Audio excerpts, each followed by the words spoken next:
All right, back to our top story this morning, the thrilling results from Tuesday's Iowa caucus. And joining us now with his take on what happened in Iowa and where things go from here is ABC's political analyst, Matt Dowd. Good morning, Matt. Thanks for joining us. Great to be here. And very cool. We're used to seeing you on GMA and other shows, so thanks for slumming with us on the overnights. We do appreciate it. It's lovely being here. Happy to be back. It's very cool, different kind of vibe on this show. But talk about how big a night was this for Rick Santorum? I think it was a huge night for Rick Santorum in this race where we had 6 front runners going into this up until about a week and a half ago, and Rick Santorum was in single digits.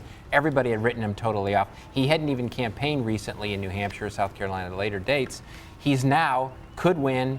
At least he's tied in this race. And so this is a huge thing for him. It's going to give him a big lift nationally, and it's going to give him a big lift into New Hampshire and South Carolina. Where do we go from here? And were you surprised by how close this was? I mean, this was Mitt Romney's pretty much to take, and it ended up, at some point there were 13 votes differentiating Santorum from Romney. Well, the interesting thing about this race, it's been a race where Mitt Romney's been stable at 25, 26, 24%, which is exactly what he looks like he's probably going to end up with, around 25% of the vote. And then there's been the competition for the non-Mitt Romney vote. And that's exchanged hands over in time. Rick Perry, Herman Cain, Michelle Bachmann, Newt Gingrich, all have had a hand in it. Now Rick Santorum has a hand in it. And so I think that fluctuation is going to continue.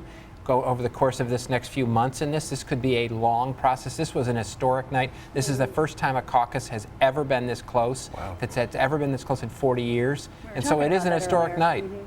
And explain, what is it about Santorum that allowed him to surge? Is this so much because tonight's results are a reflection of how hard he worked, or that the GOP still has not fallen in love with Mitt Romney? It's a combination of both. He worked very hard. He worked harder than anybody else in Iowa. He went to all 99 counties. He campaigned. He was there all the time. It's that. But it's also because the other frontrunners have faltered along the way. And the only one left standing in that mix was Rick Santorum, who's viewed as an authentic conservative. So this non-Mitt Romney group has been looking for that conservative.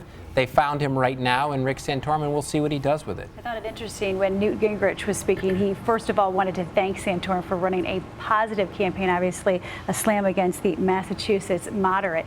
But are they going to be able to dig up a whole lot of dirt on him? Because still a lot of people in the country don't know a whole lot about Rick Santorum. Well, that's America's going to wake up, and they're going to find a whole brand new person on the scene that they're not really familiar with, even though he served 12 years as a U.S. Senator from Pennsylvania.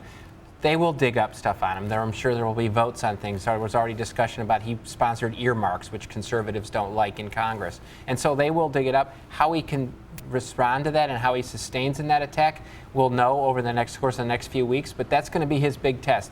As a front runner now, or at least a co-front runner, can he sustain the attacks? And last question, pretty much Perry, Bachmann, done? Well, Perry, it sounds like he's going back to Austin.